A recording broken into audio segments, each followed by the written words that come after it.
भारत देश में मस्जिद समेत अन्य धार्मिक स्थलों को बचाने सुप्रीम कोर्ट पहुंचे एआईएमआईएम के राष्ट्रीय अध्यक्ष असदुद्दीन ओवैसी। बाबरी, काशी और मथुरा के बाद इन दिनों भारत देश के अंदर मस्जिदों के सर्वे का काम बहुत जोरों पर है। संभल की शाही जामा मस्जिद, बदायूं, अजमेर शरीफ दरगाह और ऐसे कई मामले हमारी नज़रों के सामने हैं। इन तमाम धार्मिक स्थलों पर दूसरे लोगों के द्वारा उनके प्राचीन मंदिर होने की बात की जा रही है।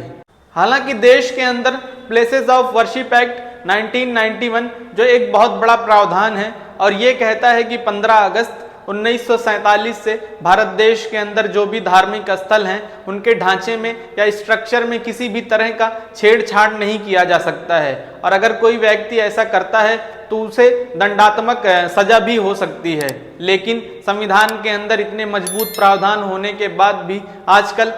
या फिर इन दिनों ऐसे तमाम मामले देखने और सुनने को मिल रहे हैं। और सबसे हैरत की बात यह है दोस्तों कि भारत देश के अंदर मौजूदा तमाम निचली अदालतें ऐसी याचिकाएं जो सीधे तौर पर प्लेसेस ऑफ वर्शिप एक्ट 1991 की वैधता पर सवाल खड़ा करती हैं, उन याचिकाओं को निरस्त करने के बजाय उन्हें स्वीकार करते हुए उन पर कार्रवाई के भी ऑर्डर पास कर रही हैं, जिसका जीता और जागता सबूत संभल की शाही जामा मस्जिद है, जिसमें वहां की निचली अदालत ने दूसरे पक्ष को बिना सुने ही एक्स पार्टे ऑर्डर पास करते हुए उत्तर प्रदेश की संभल शाही जामा मस्जिद के खिलाफ सर्वे का ऑर्डर पास कर दिया। कोर्ट के इस आदेश के बाद संभल में क्या कुछ हुआ वो सब हम सब की निगाहें देख चुकी हैं।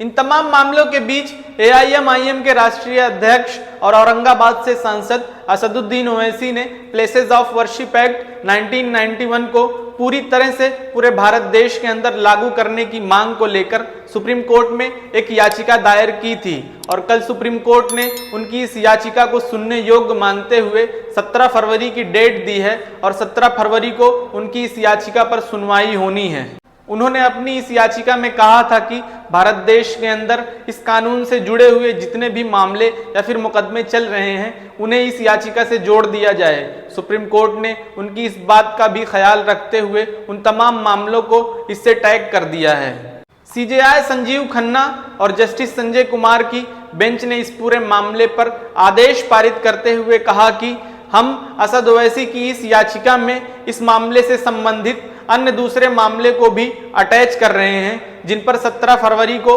सुनवाई की जाए। हालांकि इससे पहले 12 दिसंबर 2024 को सुप्रीम कोर्ट में सीजेआई संजीव खन्ना की अध्यक्षता वाली बेंच ने पूजा स्थल अधिनियम एक्ट 1991 से जुड़े तमाम मामलों पर रोक लगाते हुए भारत देश के अंदर मौजूदा तमाम निचली अदालतों को यह हिदायत भी दी थी कि देश के अंदर ऐसी किसी भी फ्रेश पिटीशन को दाखिल या फिर दायर न किया जाए जो सीधे तौर पर इस अधिनियम की वैधता पर सवाल खड़ा करती हैं। ऐसा बताया जाता है कि अब तक पूरे भारत देश के अंदर 17 से 18 ऐसी याचिकाएं दायर हुई हैं या फिर दायर की गई हैं जो सीधे तौर पर प्लेसेस ऑफ वर्शिप एक्ट 1991 की वैधता पर सवाल खड़ा करती हैं।